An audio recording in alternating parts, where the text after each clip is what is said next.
চলো তোমাদের সকলকে সাথে নিয়ে নতুন আরেকটা দিনের শুরু করা যাক। প্রতিদিনের মতো দেখো সকাল সকাল উঠে কাজকর্ম শুরু হয়ে গেছে। যদিও এই কদিনের মতো 4টে সাড়ে 4টে উঠে কাজকর্ম করতে হচ্ছে না, একটু পরে উঠলেও অসুবিধা নেই, যেহেতু ওর রেস্ট। আর রেস্ট থাকলে, ও ঘরে থাকলেই কাজকর্ম বেড়ে যায়। বিশ্বাস করো, এই কাজগুলো ও সকালবেলা যখন ডিউটিতে যায়, এই বাইরেটা জল দেওয়াটা ওই দিয়ে যায়। কিন্তু আজকে দেখো ঘরে রয়েছে, ও আর কিচ্ছু করেনি, সমস্তটা সকাল থেকে আমার শুরু হয়ে গেছে।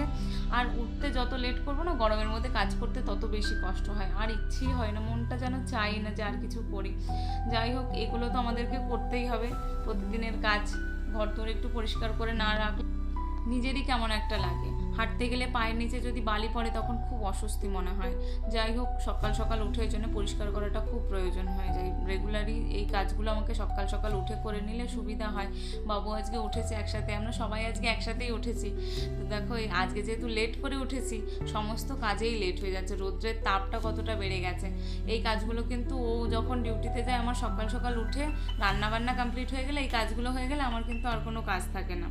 দেখো, আজকে রান্নাঘরে আসতেও আমার লেট হয়ে গেছে। এখন রান্নাঘরটাকে একটুখানি পরিষ্কার, রান্নাবান্না হয়ে গেলে আমি পরিষ্কার করে রাখি, কিন্তু আমার মনে হয় রান্না করার আগে একবার পরিষ্কার করে নেওয়াটা দরকার। সেই জন্য আমি সকালবেলা যখন রান্না করতে যাই, তখন একবার গ্যাসের ওভেনটা বা ওই 4 সাইডটা একটুখানি মুছে নিই, ব্যাস, তারপরে রান্নাবান্না শুরু করি। আজকে যেহেতু অনেকটা লেট হয়ে গেছে, বাবুও যেহেতু উঠেছে, ওকে খাবার দিতে অনেকটা সময় লেগে যাবে। তো সেই জন্যে ভাবলাম তাড়াতাড়ি করে পরিষ্কারটা করে কিছু একটা সকালবেলাকার খাবার তৈরি করে দিই। তো সেই জন্যে ভাবলাম যে আজকে একটু উপমা বানিয়ে দিই। উপমাটাও পছন্দ করে খেতে, তো সুজি দিয়ে উপমা বানাবো ভাবছিলাম। তো সেই জন্য আরও তাড়াহুড়ো করছিলাম যে অনেকটা লেট হয়েছে, তাড়াহুড়ো করে কাজটা করি। দেখো, আমি সুজিতে উপমা বানাবোর জন্য সমস্ত কিছু নিয়ে চলে এসেছি, যে ওকে আগে কিছুটা করে দিই, খাবার করে দিলে ও খেয়ে নিলে আমার একটুখানি নিশ্চিন্ত। আর আজকে রান্না হবে মাংস, সেই জন্য আরও একটু লেট হবে, সমস্ত কিছু করতে হবে। তো সেই জন্য দেখো, উপমাটা করে ওকে খাইয়ে দিয়েছি, আর এখন আমি মশলা টশলা করে নিয়ে তারপর মাংসটা করব। মিক্সি মেশিনের কাজ হয়ে গেলে যতটা তাড়াতাড়ি সম্ভব চেষ্টা করি ক্লিন করে ওকে ওর জায়গায় রেখে দিতে, না হলে ওটাও আমার ছেলের খেলনায় পরিণত হয়ে যায়। বুঝতেই তো পারো, বাড়িতে বাচ্চা থাকলে কি অবস্থা হতে পারে, যেটাই বাইরে থাকবে সেটাই ওদের খেলনার জিনিস হয়ে যায়, সেটা যাই হোক না কেন। যাই হোক, রান্নাবান্না করতে চলে এসেছি এখন। মাংস করব। ভাতটা আমার প্রায় হয়ে গেছে, ফুটে উঠেছিল, বন্ধ করে রেখেছিলাম, দেখো জাল দিয়ে নামিয়ে নিচ্ছি ভাতটা। আর মাংসটা একটু ঢাকা দিয়ে রেখে গেলাম, কারণ ওখান থেকে যেহেতু আমি এদিকে আসছি, আমার খুব মনটা খুঁতখুত করে ঢাকা দিয়ে না রাখলে। তো সেই জন্য আমি যখনই একটু এদিকে ওদিকে বা হয়তো সবজিটা রেখে গেলাম, তখন আমি চেষ্টা করি ঢাকাটা দিয়ে যেতে। দেখো, মাংসটা হয়ে গেলে তবে, কারণ অনেকটা বেলা হয়েছে, উঠেছি লেট করে একটু। আর না, আমার মাংসতে একটুখানি বাটা গরম মশলা দিলে বেশি ভালো লাগে। তো আমি চেষ্টা করি যে একটু গরম মশলাটা বেটেই দেওয়ার, সেখানে আমার কষ্ট হলেও একটু বেটে নিই।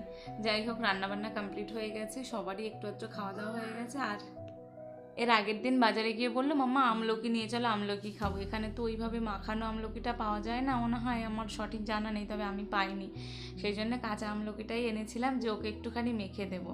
তো সেই জন্যে মাখা করে আমরা সবাই খেলাম। আর দেখো, কালকে আমসত্ত্ব দিয়েছিলাম, এর আগের দিন যে হাট থেকে আম নিয়ে আসলাম, সেই আমটা দিয়ে আমসত্ত্ব দিয়েছিলাম কাল সকালবেলায়।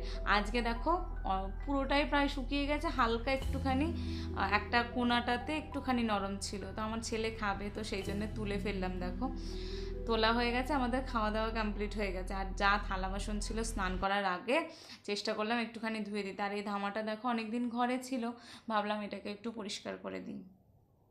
থালা বাসন ধোয়ার পরে ভাবলাম একটু সকাল সকাল স্নান করে একটু রেস্ট করব। করার পর আজকে যেহেতু ওর রেস্টের দিন, তো একটুখানি আমরা একটু বাজারে যাব, কিছু জিনিস কেনার আছে। সেই জন্য আরও বেশি তাড়াহুড়ো করছিলাম, জানো তো, যে একটু তাড়াহুড়ো করে কাজটা করলে একটুখানি রেস্ট করতে পারবো, আর না হলে সারাদিন একটুও বসার সময়ও পাবো না। ও ঘরে থাকলেই বিশেষ করে কাজের চাপটা আরও বেড়ে যায়, এটা না সেটা করতেই থাকতে হয়।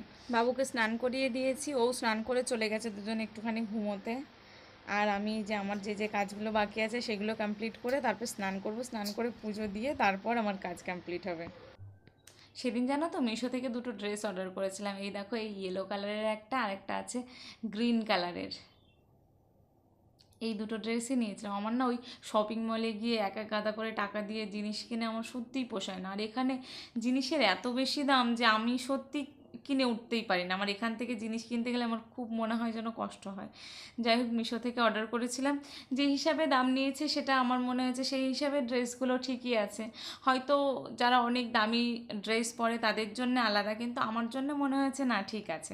তো সেই হিসাবে আমি নিয়েছি। তোমাদের কেমন লাগলো অবশ্যই জানিও। তো ওরা বাইরে বসেছিল, আমি বললাম কোন ড্রেসটা পরবো, এটা না ওটা। তো ও বললো ইয়েলোটা তো একবার পরেছো, গ্রিনটা পরোনি, তাহলে গ্রিনটা পরো। গ্রিনটা পরতে গিয়ে দেখছি আমার তো অনেকখানি মারতে হবে। তো সেই জন্য দেখো ধর তক্তা মার পেরে কোনো কথা না, চলে এসেছি সুচ সুতো নিয়ে, সেলাই করব, করে তারপরে পরবো, পরে তারপরে বাজারে যাব। তো সেলাইটা করতে বসে গেছি।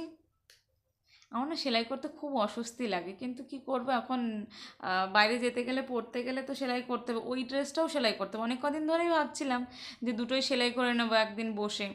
দেখো সময়ই আর হয়ে ওঠে না।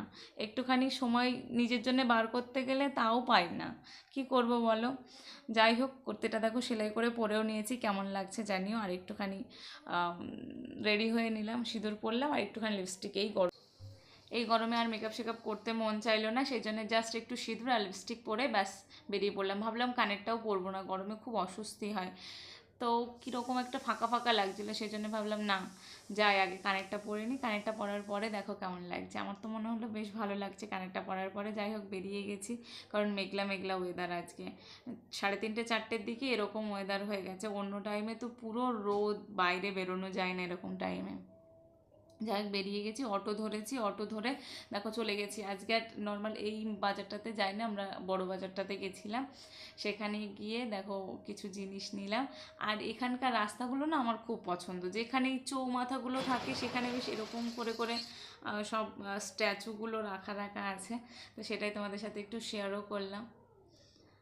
এখন আমরা হেঁটে হেঁটে সব জিনিসপত্রগুলো দেখাদেখি করছিলাম। আর দেখো কিছু ফল নিলাম আসার সময়। আর ও দেখো জিনিসগুলো পাহারা দিচ্ছে যে আমার জিনিসগুলো সব ঠিক আছে তো। আর দেখো এটাও নিয়েছে, বাড়ি এসে কোনো কিছু খোলা নেই, আগে ওটা নিয়ে বসে গেছে। চলো এবার কী কী নিয়ে এসেছি সেগুলো দেখাই। ফল তো নিলাম তোমরা দেখলেই।